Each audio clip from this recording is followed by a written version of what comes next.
উৎকরাসন করার পদ্ধতি। প্রথমে আপনারা সোজা হয়ে দাঁড়ান এবং দুটি পায়ের ফাঁকটা সমান রাখুন এবং দুটি হাত কাঁধের সোজাই করে সোজা তুলুন এবং সামনের দিকে সোজা রাখুন এবং ধীরে ধীরে হাঁটু ভাঁজ করে সোজা হয়ে বসার চেষ্টা করুন এবং অবশ্যই খেয়াল রাখবেন ঘাড়, পিঠ ও কাঁধ পুরোপুরি সোজা থাকবে এবং হাঁটু থেকে কোমরটি পুরোপুরি সোজা রাখুন এবং কাঁধ থেকে হাতটিও পুরোপুরি সোজা রাখুন এবং মুখ থাকবে সামনের দিকে।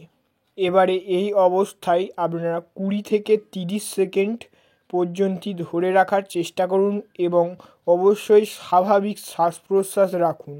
উৎকরাসন করার আগে খেয়াল রাখবেন যদি আপনার হাঁটুতে ব্যথা ও কোমর পিঠের সমস্যা থাকে তাহলে এই আসন করবেন না ও উচ্চ রক্তচাপ বা মাথা ঘোরার সমস্যা থাকলে এই আসন করা উচিত নয়।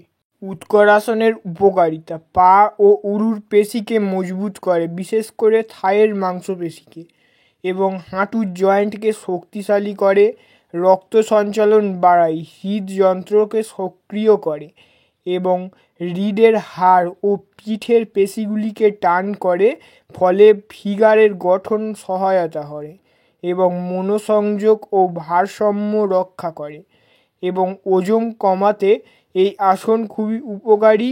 এছাড়া ফুসফুসের কার্যকারিতা বৃদ্ধি করে, গভীর শ্বাসের ফলে শ্বাস প্রশ্বাস ব্যবস্থা উন্নত হয়।